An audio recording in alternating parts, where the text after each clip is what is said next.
Nagmula sa isang may kayang pamilya si Sunshine. May 2 ektarya silang lupain.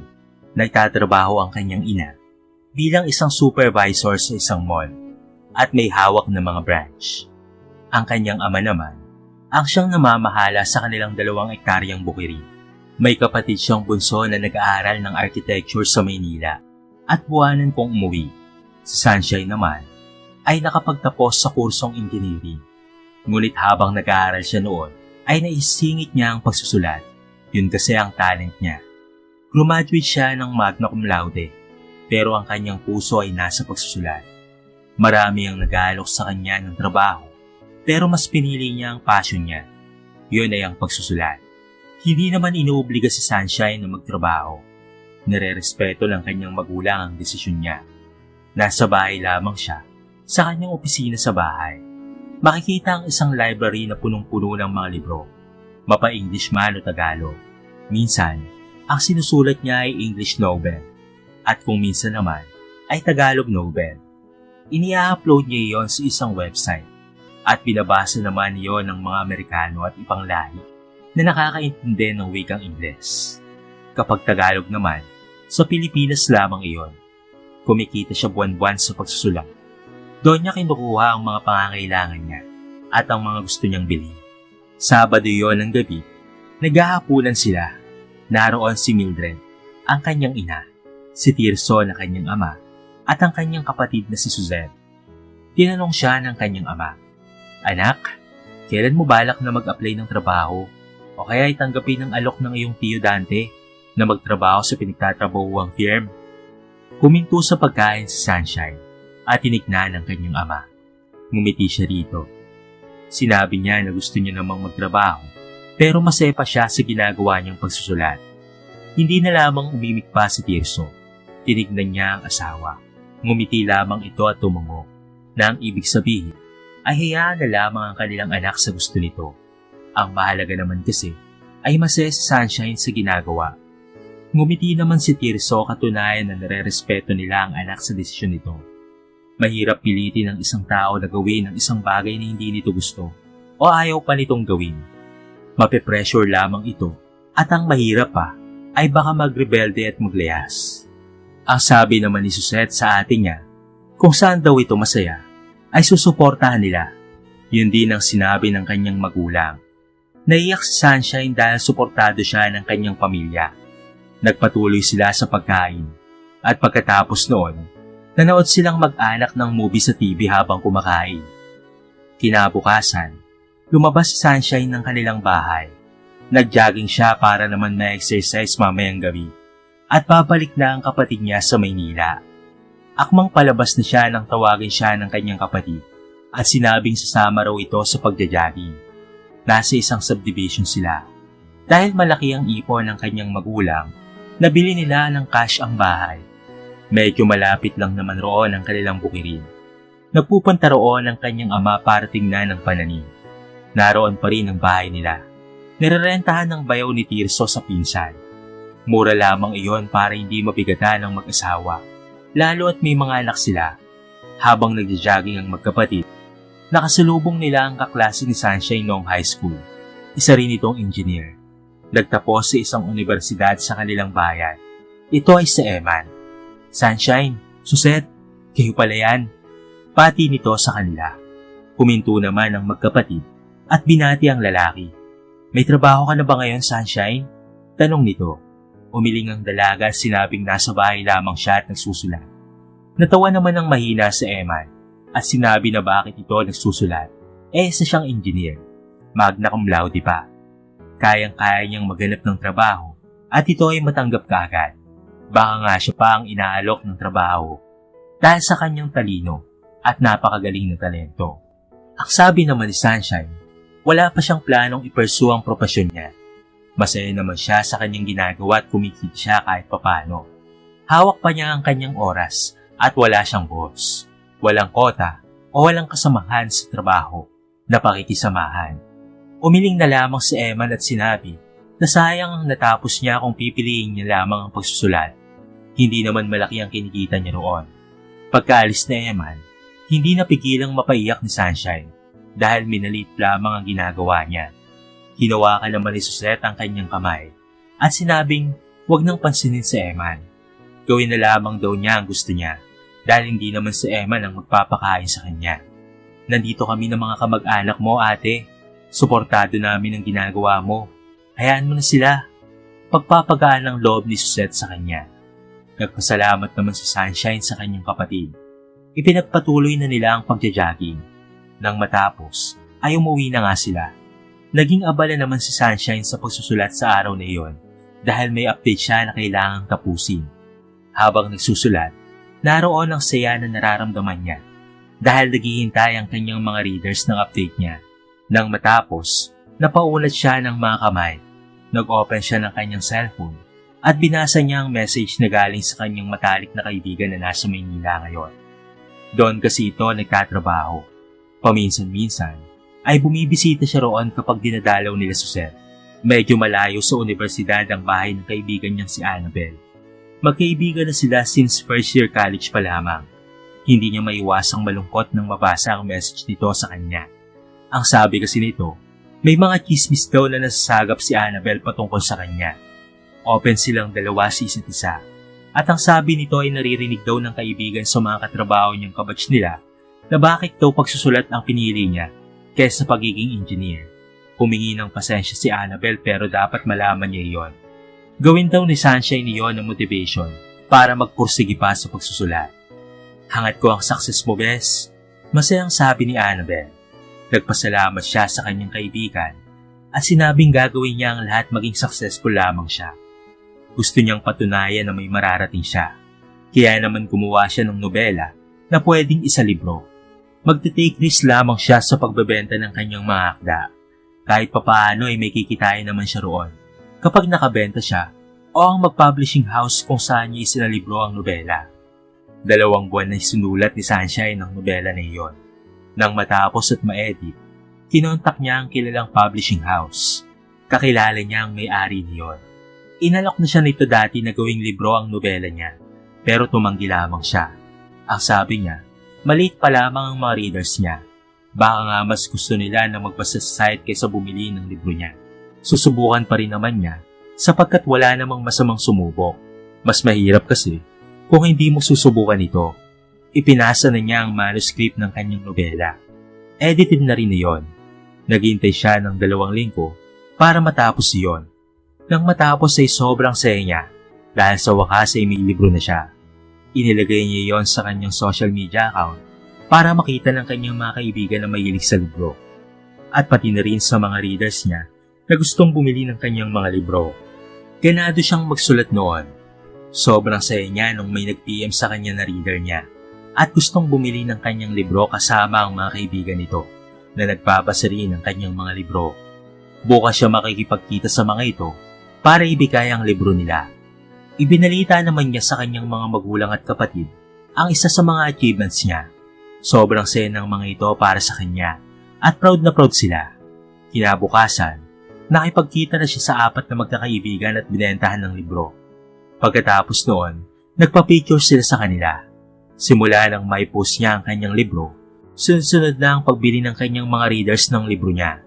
Yung iba ay pinapadala niya, kaya naman gumagawa siya ng libro. English nga lang ang pagkakasulat, para sa gayon ay mabentahan din niya ang kanyang mga readers na nasa ibang bansa. Makalipas lamang ang 2 linggo, tapos na naman ang libro niya. Kaagad na bumili ng 10 libro ang isa sa mga readers niya at ibebenta daw nito iyon bilang pagsuporta sa kanya. Sobrang pasasalamat niya noon rito. Maging ang kanyang kaibigan na si Annabel ay tumulong na rin sa pagbebenta ng kanyang mga libro. Gulat siya nang makuha ang kanyang komisyon sa 1 buwan. Hindi man iyon kalakihan, pero mas lumaki na ang kita niya. Idagdag pa ang kita niya sa pagsusulat sa website. Binati siya ng publishing house dahil madami siyang naibentang libro. Nang ibalita niya iyon sa kanyang magulang, masayang-masaya ang mga ito. Kumain sila sa labas nang umuwi ang kanyang kapatid. Maging ito ay tumulong na rin sa pagbebenta ng kanyang mga libro. Yun na ata ang pinakamasayang araw ng kanyang buhay. Ang maging successful ang pagbebenta niya ng kanyang libro. Huminto si Sunshine sa pagsusulat online at nag-focus sa pagsusulat para sa kanyang mga susunod na libro. hanggang sa dumami yon at tinangkilik rin ng masa. Nakilala si Sunshine sa bansa at sa ibang bansa. Malaki ang kita niya sa ibang bansa dahil dollar ang pera roon. Idagdag pa ang mga tip ng mga dayuhan na umiidolo sa kanya. Kaya nang magbigay ng komisyon, nanlaki na lamang ang mga mata niya. Nang doble pa sa sahod niya noon ng pagsusulat sa website na kita niya sa pagbebenta niya ng mga libro. Mas doon siya nag-focus dahil kahit hindi siya nagbebenta ay may bumibili pa rin iyon. Nasa mga bookstore na kasi ang kanyang mga publishing books. Nagsusupply na rin siya ng kanyang mga akda sa iba't ibang bansa at nasa bookstore na rin ang kanyang mga libro. Sobrang blessed niya noon dahil tinutulungan siya ng kanyang mga reader sa pag-promote ng kanyang mga libro. Halos maiyak siya noon dahil sa sobrang tuwa dahil sa malaking achievement na iyon sa kanyang buhay. Nag-release si Sunshine ng isang libro at dahil medyo marami na siyang readers, nag-book signing na siya sa isang publishing house kasama ang kanyang kapwa manunulat. Hindi niya maiwasang mamangha nang makita ang mga nakapila niyang readers. Napakasaya niya noon dahil marami ang bumili sa kanyang libro. Sumakit na nga ang kanyang kamay sa kakapirma hanggang sa may isang lalaki na nag-abot ng libro sa kanya. Tinignan niya ito at nagulat na lamang siya nang makita si Julio. College friend niya ito at nagkaroon din si Sunshine ng paghanga rito. Dahil sa mas inuna niya ang pag-aaral at nagsusulat siya noon, hindi na niya binigyan pa ng pansin ang nararamdaman niya para kay Julio. Ngumiti naman si Julio sa kanya. Ang layo na nung narating mo Puri nito sa kanya. Kinilig naman siya roon at nagpasalamat dito. Isa rin daw ito sa masugid niyang readers at bumibili ng kanyang mga bagong release na libro. Salamat, hindi ko akalain isa ka pala sa mga fan ko. Sabi niya. Noon pa man, ay fan mo na ako. Sabi nito. Ngumiti siya at pinirmahan ang dala nitong 4 na libro na ang isa ay bagong release niyang book. Naglapag ito ng papel sa kanyang mesa.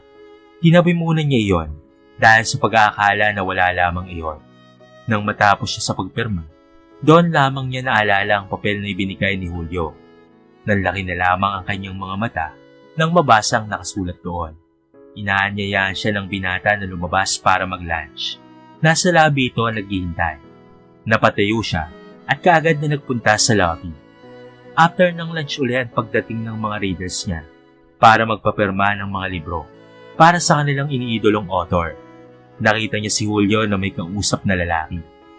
Ito ay ang professor nila sa Pilipino. Ngumiti ang mga ito nang siya ay makita. Lumapit siya at pinati ang dalawa. Nakipagkamay sa kanya si Professor Elmer. Nais nga siyang samahan ng kanyang magulang at absent na lamang sila.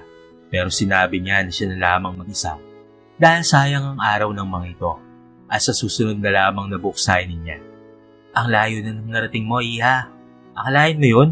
Nagbabasa lang ako ng mga kwento sa website pero ngayon ay author ka na. Hindi lang author sa Pilipinas, kung hindi pati na rin sa ibang bansa. Nagmamalaking puri nito sa kanya. Sinabi naman niya na hindi siya gaanong kasikat. Humble, sabi naman ni Julio. Nagpaalam na ito sa kanila dahil may pupuntahan pa raw ito. Habol daw ito sa book signing. Nang makalis si Professor Elmer, hinarap niya si Julio. Humingi siya ng pasensya dahil naghintay ito. Hindi niya kasi kaagad binasa ang nasa papel. Tumawa naman ito ng mahina. Ayos lamang daw yon dahil worth it naman ang paghihintay nito. Dahil makakasama nito sa Sunshine, ang isa sa sikat na author. Namula naman ang pisngi niya dahil sa papuri nito. Lumabas sila ng publishing house at nagtungo sa pinakamalapit na restaurant para kumain. Hindi may iwasang tignan ni Julio ang dalaga na maganang kumain na nasa kanyang harapan. Napangiti na lamang siya dahil doon. Hindi pa rin nagbabago sa Sunshine. Napaka-humble pa rin ito. Lalo na ngayon na may narating na ito sa buhay, ay hindi pa rin ito nagbabago. Nagangat ito ng tingin at ngumiti nang magtama ang kanilang mga mata. Tinanong siya nito kung ayaw na ba niyang kumain. Wala. Gusto lang kitang pagmasdan habang kumakain ka. Hindi naman siguro masama yan, hindi ba? Pabiro niyang tanong. Natawa naman ito ng mahina at tumango. Sinabi nito na kumain na lamang siya para matapos na sila dahil magbubook signing pa siya. Nang matapos kumain at nakapagbayad, inihatid na niya si Sunshine sa publishing house. Akmang papasok na ito sa loob nang tawagin niya ang pangalan nito. Lumingon naman ito sa kanya. Pwede ba akong mamasyal sa inyo kapag free time ko? Kinakabahan niyang tanong. Baka mamaya kasi ay hindihan siya nito. Tinignan siya ng dalaga pero kalaunan ay ngumiti lamang rin siya at tumango. Ang sabi ng dalaga, pwedeng-pwede raw siyang dumalaw. Pagkatapos noon ay nagpaalam na ito at ito ay pumasok. Na siya naman ay sobrang saya. Dahil may tutuloy na niya ang plano na noong kolehiyo pa lamang ay hindi na niya magawa. Palagi kasing busy si Sunshine sa pag-aaral at sa pagsusulat. Kaya't naghihintay na lamang ng pagkakataon siya. At ito na nga yun, nakangiting pumasok siya sa loob ng sasakyan at pinasibati yun pauwi. Masayang ibinalita ni Sunshine sa magulang ang nangyari ng maghapon na iyon, kung paano sold out ang kanyang mga libro. Masayang-masaya ang kanyang magulang at kapatid sa kanyang mga achievements. Hiling ng mga ito na tuloy-tuloy na ang blessings. Sa ngayon, ay kumikita siya ng higit sa kita ng kanyang ina, kaya't nag-blowout siya noon. Lumabas ulit sila at kumain. May mga nakakakilala sa kanya at nakikipag-selfie. Tignan mo, sikat na ang ating anak, kaya tama lang ang desisyon natin na hayaan siya sa gusto niyang gawin. Dahil ang success ay makakamit kapag masaya ka sa ginagawa mo. Hindi yung pinipilit mo lamang ang iyong sarili na maging masaya dahil kailangan. Makahulugan na sabi ni Tirso sa kanyang asawa. Tinignan nila ang kanilang anak na masayang nakikipag-usap sa kanyang mga fan o mga mambabasa. Ngumiti naman si Mildred at masaya para sa kanyang anak. Nang matapos si Sunshine, ay pumasok na siya sa loob ng restaurant at nag-order at masayang nakipagkwentuhan. Pagkatapos kumain at patulungan ni Sunshine ng ama sa mga gawaing bahay, nagsimula na siyang magsulat. Habang nagsusulat siya, may biglang tumawag sa kanya, ang isa sa kanyang mga readers sa Italy. Ito rin ang naging daan para makilala ang mga libro niya sa bansang iyon at sa karatig bansa na rin. Sinagot niya iyon. Nalaki na lamang ang kanyang mga mata dahil sa ganda ng balita nito. Yes, miss. I will accept your offer. We will go there as soon as possible. I will update you. Sagot niya. Nagpaalam na ang nasa kabilang linya. Naluwa siya dahil hindi niya akalain na mabibigyan siya ng ganoong offer. Kinalma niya ang sarili at tinawagan ang kanyang ama para sabihin ang magandang balita. Tuwang-tuwa ito sa kanyang nalaman. Ang sabi nito, matutuwa rin daw ang ina niya at kapatid. Sobrang proud ito sa kanya at nagpapasalamat dahil naging daan siya para mapuntahan nila ang bansang iyon. Oo, at inoffer ng reader niya na si Miss Cloud na pumunta silang mag-anak sa Italy. Gusto daw siyang makita ng kanyang mga fan roon at pumirma ng libro na nabili ng mga ito sa kanya. 6 sila sa grupo na masugid niyang magbabasa. Mga mayayaman at negosyante ang mga ito.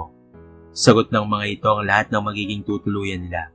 Wala silang babayaran ultimo 5. Kaya nang dumating ang kanyang ina, ay kaagad niyang sinabi ang magandang balitang ito. Hanggat maaari daw ay 2 linggo mula ngayon. Masayang-masaya ang kanyang ina at kapatid dahil makakapunta na sila sa ibang bansa. Hindi akalain ni Mildred na si Sunshine lang ang magiging daan para makapunta siya sa ibang bansa. Excited na rin si Suzette dahil swerte nito. At sa break nila, 1 linggo niyang inasikaso ang passport nilang dalawa ni Suzette. Ang kanyang ina ang nag-asikaso ng passport nilang dalawa ng kanyang ama. Si Suzette kasi, sa linggo pa ang uwi at kinabukasan rin nun ay flight na nila. Baka 1 linggo rin sila roon dahil ipapasyal sila ni Miss Cloud. Busy man sa Sunshine, ay ginagawa niya ng paraan para makapagsulat ng nobela at mag-update ng mga komisyon niya sa libro at pati na rin ng mag-release ng mga books niya. 1 araw ay tumawag sa kanya si Annabel. Nagkamustahan sila. Humingi siya ng pasensya sa kanyang kaibigan dahil hindi niya ito nadadalaw. Ayos lamang raw iyon. Nabanggit na rin niya sa kanyang kaibigan ang offer sa kanya at masaya ito para sa kanya. Nangako naman si Sunshine na mag-uwi siya ng souvenirs para sa kanyang kaibigan at pupunta sa kanila pag-uwi. Magkikita na lamang sila sa airport noon. Bel, napatawag ka? Tanong niya. May gustong kumausap sa'yo, Shine. Sabi nito. Hinintay niya na may magsalita sa kabilang linya. Ngunit nagulat na lamang siya ng 3 boses iyon. Humingi ng tawad ang kanyang mga dating kaklase nila ng kaibigan na katrabaho nito. Humingi rin silang pasensya dahil inusgahan nila siya. Hindi nila akalain na mas malayo pa pala ang mararating niya. Hindi naman sa nagmamalaki, pero malaki na rin ang kita niya dahil sa mga tip na nakukuha niya sa mga sulat niya sa website. Daily update kasi yon, at iyon ang komisyon niya sa mga libro. Mahirap pero masaya. Balak na rin niyang magtayo ng negosyo para nakatutok na lamang siya sa paggawa ng nobela at pagmomonitor ng komisyon at pati na rin ang profit share nila. Huminga siya ng malalim. Sincere naman ang mga ito sa paghingi ng tawad. Ayos na yon. Tapos na. Sana'y magsilbing aral yun sa inyo. Huwag niyong huhusgahan ng isang tao kapag maliit pa lamang ang income niya. Maging masaya na lamang tayo sa kanya. Pakahulugan niyang sabi, bago niya tinapos ang tawag. Magaan ang kanilang loob. Biglang sumagi sa isipan niya si Emma. Ang panlalait nito sa sahod niya. Hindi pa man ito humingi ng tawad, ay pinatawad niya naman ito. Isang linggo pa ang lumipas at dumating na nga si Suzette. Kinabukasan noon ay nag-flight na nga sila papunta sa Italy. Ito yung unang pagkakataon na pupunta sila sa ibang bansa. Kaya naman nilang pumunta roon, lalo at maganda naman ang kita ng mga magulang niya. Yun nga lang, wala silang panahon dahil abala sila sa kanilang mga ginagawa. Hindi rin kasi biro ang gagastusin roon, dahil bukod sa bayad sa plane ticket, iba pa yung pagkain na tutuluyan. Hindi naman pwede na isang araw lamang sila doon. Mahirap kumita ng pera, lalo na't dalawa sila ng kapatid na nag-aaral noon. Kaya't sobrang saya nila na nasa Himpapawid na sila. Nakasakay naman na sila sa eroplano noong pumunta sila sa Boracay, Cebu, at pati na rin sa Palawan para sila ay mag-outing. Excited ang mag-anak sa pagpunta sa Italy. Halos mamangha sila nang lumabas na sila ng airport. Maganda ang lugar. Hinintay nila sandali ang sundo nila. Makalipas lamang ang 5 minuto, ay naroon na ang sasakyan na magdadala sa kanila sa hotel na kanilang tutuluyan. Magpahinga daw muna sila dahil mamayang gabi ay magdi-dinner sila kasama ang grupo ng kanyang mangbabasa. Pagkarating sa hotel, halos namangha sila nang makapasok sa kwarto na para sa kanila. Napakaganda niyon at talaga namang class ang dating. Tumawag si Cloud at sinabi na mag-enjoy sila sa pananatili roon. Magpahinga na lamang raw muna sila. Matapos magpasalamat, nakahiga na sila sa kama. Dalawa yon at napakalambot. At ang bango-bango ng punda at bedsheet. May dumating na hotel boy na may dalang pagkain. Masarap iyon at sobrang nag-enjoy sila sa pagkain. Pagkatapos kumain, nagpahinga na nga sila. 7:00 ng gabi nang magising sila. Dumating kasi sila roon ng 9:00 ng umaga. Kaagad silang naghanda para sa pagkikita nila ng grupo. Doon din sa hotel sila magkikita-kita at pati na rin magdi-dinner. Nang makapag-bihis, ay bumaba na sila at nagtungo sa lobby. Sakto naman na nakita ni Sunshine si Cloud. Nilapitan niya ito at saka niyakap. Naroon na rin pala ang 5 pa nitong kasama. Matapos ang kamustahan at maipakilala ang isa't isa, niyaya na sila ni Cloud na mag-dinner dahil gabi na rin at baka magutom raw sila sa araw na yon. Pumasok sila sa isang napakagandang restaurant. Ang ganda ng ambience niyon at ang bango ng paligid. Nang makaupo, ay nag-order na rin sila ng kanilang pagkain. Habang naghihintay, ay nag-usap muna si Cloud at ang iba pang mga mambabasa. 1 linggo lang sila roon. Dahil marami pang kailangan gawin at ayusin si Sunshine sa kanyang mga manuscript. Pinayagan naman siyang mag-leave noon. Ayos lang daw iyon at ang mahalaga ay nakita nila siya at nakapagpapirma ng libro, sabi ni Cloud. Sinabi rin ito na sa susunod na araw na ang kanyang book signing. Nasabi na rin ng mga ito sa group nila kung saan miyembro roon ang mga umiidolo sa kanya. Sobrang overwhelmed ni Sunshine ng mga sandaling iyon. Hindi niya akalain na ganito na pala kalayo ang narating niya sa tulong ng kanyang mga mambabasa. Balak rin ng mga ito na ibenta sa ibang city ang kanyang libro at mas lalo siyang nakilala. Naiyak siya sa harapan ng mga ito at lubos ang pasasalamat. Wala daw iyon. Deserve niya raw iyon dahil napapasaya niya ang mga tao. Nawawala ang kanilang mga problema dahil sa kanilang mga binabasa. Nang dumating ang pagkain nila, nagsimula na silang kumain at pagkatapos niyon, inihatid na sila sa kanilang hotel roon at nagpaalam dahil bukas ay papasyal sila ng mga ito sa mga gandang tanawin sa Italy. Magaan ang loob ng mag-anak na matulog sa gabing iyon. Kinabukasan, ipinasyal sila ng grupo sa Coliseum, Rome at Grand Canal ng Venice, Vatican City at iba pa. 6:00 sila nakabalik sa hotel. Magpahinga na raw sila dahil bukas ng tanghali ay magaganap na ang book signing. Nag-enjoy si Sunshine, ang kanyang kapatid at magulang. Talaga namang nagpa-picture sila para may remembrance. Ang saya-saya ko ngayon, hindi napigilan na sabihin ni Sunshine. Ganoon rin ang sinabi ng tatlo. Matapos makapagpahinga, ay bumaba na sila para kumain. Pagkatapos kumain, nanood sila ng TV. At pagkatapos niyon, ay natulog na nga sila. Excited na si Sunshine na ma-meet ang kanyang mga fans. Sobrang napagod siya kaya mabilis siyang nakatulog. Kinabukasan, maagang gumayak si Sunshine at ang kanyang pamilya. Gusto niya na siya na ang mauna sa isang maluwag na library sa lungsod. Matapos maigayak ang lahat ng kailangan, sinundo na siya ng sasakyan na maghahatid sa kanya roon. May contact number siya ng driver dahil ayaw niya namang ipasuyo pa kay Claudion. Ang sabi ng mga ito, maaga pa lamang raw ay naroon na ang 6 para ihanda ang lugar. Nahiya nga siya dahil anong oras na silang nagising. Dahil na rin siguro sa sobrang pagod. Pero ayos lamang daw iyon. Ang mahalaga ay naroon daw siya. Pagdating roon ay may mga tao na. Binati siya ng mga naroon nang makapasok sa lobby. Mga readers niya pala ang mga ito at gusto nilang magpapirma ng libro. Matapos makapag-selfie at makapagpasalamat sa Sunshine, umakyat siya dahil nasa pangalawang palapag na ang library.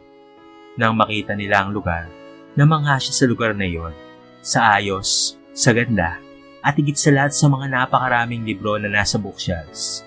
Nilapitan siya ni Cloud. Pinati niya ito at tinuro naman ito ang kanyang mesa. Napakagatlabi na lamang siya nang makita ang pangalan niya sa isang wooden name stand. Do you like it? Tanong ni Cloud. Tumango naman siya at sinabi na sobrang nagustuhan niya ang setup. Naiyak pa nga siya ng sandaling yon. Naghintay pa sila ng ilang minuto. Hanggang sa paupuin siya ni Cloud sa kanyang mesa, kasama ang kanyang pamilya. Inihanda na niya ang kanyang sarili. Nagpapaganda rin dahil tiyak nakukuhanan siya ng picture o di kaya ay magpapapicture sa kanya. Ballpen at mga souvenir niya ang nanote kung saan ay naroon ang pasasalamat niya sa mga taong tumangkilik sa kanyang libro. Nagsimula na nga ang book signing. Masayang pinirmahan ni Sunshine ang lahat ng ito. Umabot na hanggang labas ang mga tagahanga niya. Nagbibigay na sila ng katok na hanggang alas 4 lamang ng hapon at bukas na ang iba. Masayang-masaya ang kanyang mambabasa nang matanggap ang souvenir niya sa mga ito. Mabilis na lumipas ang mga oras hanggang sa matapos na siya. Pag-uwi raw niya ay magpapapirma sa kanya ang grupo dahil marami silang ipapapirma sa kanya. Natawa na lamang siya roon. Matapos magmerienda ay bumalik na sila sa hotel. Pagod man pero successful. Mabilis na lumipas ang araw hanggang sa dumating ang araw na kailangan nilang umuwi. Napirmahan na niya ang mga libro ng grupo at sobrang nagpapasalamat siya sa mga ito dahil sa magiliw na pagtanggap sa kanila sa Italy. Nag-enjoy talaga sila. Sinabi ni Cloud na sana ay maulit-uli ang ganito, ngunit sa ibang lugar naman daw.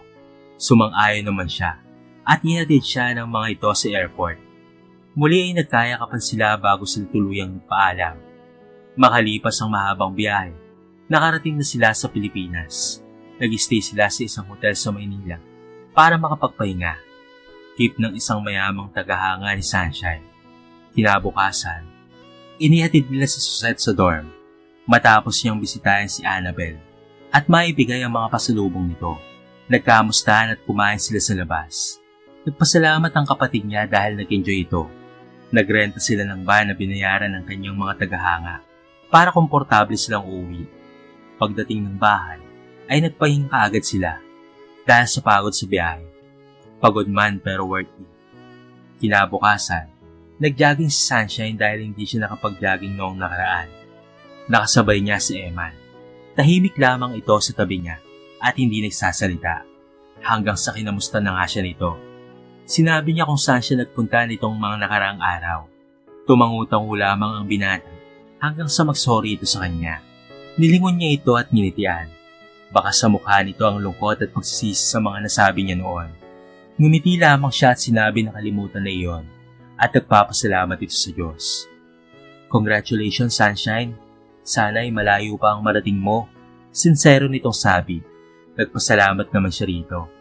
Nang makauwi, ay nagulat na lamang siya nang makita si Julio sa salas. at may dalang kahon ng chocolate. Ibinigay nito iyon sa kanya at nagpasalamat naman siya rito. Inalok niya itong mag-agahan. Tumanggi ito at sinabing kumain na. Kumain muna siya at pagkatapos ay binalikan ng lalaki na maganang nanonood ng TV. Binati niya ako dahil sa achievements ko sa Italy. Napanood daw niya kasi yan sa balita. Matapos magpasalamat, tinanong niya kung ano ang sadya nito roon. Tinignan siya nito at huminga ng malalim. Pwede ba kitang ligawan? Tanong nito na parang kinakabahan. Ngumiti lamang siya. Noong nasa kolehiyo pa man sila, ay may gusto na siya rito. At ngayon ay muling bumabalik iyon. Tumango siya at sinabi na pwede. Hindi niya sinabi na may gusto rin siya rito. Naipagpaalam na rin daw siya ng binata sa mga magulang niya kung pwede daw ba siya nitong ligawan. At ayos lang naman daw iyon sa kanila. Mabuti na rin daw iyon para magkaroon na siya ng kasintahan. Makalipas lamang ang 5 buwan, ay sinagot na niya si Julio. Mas lalong naging successful ang karir niya dahil sa pagsusulat. Madaming opportunities na dumating. Mas lumaki ang kita niya at nakilala siya sa buong mundo. Wala na siyang mahiling pa, lalo na nang mag-propose sa kanya si Julio. Kaya sa buhay, masama na maging mapagmataas. Baka mamaya ang taong minamalit ay siya palang magkakaroon ng mas magandang kapalaran na masigit kaysa sayo.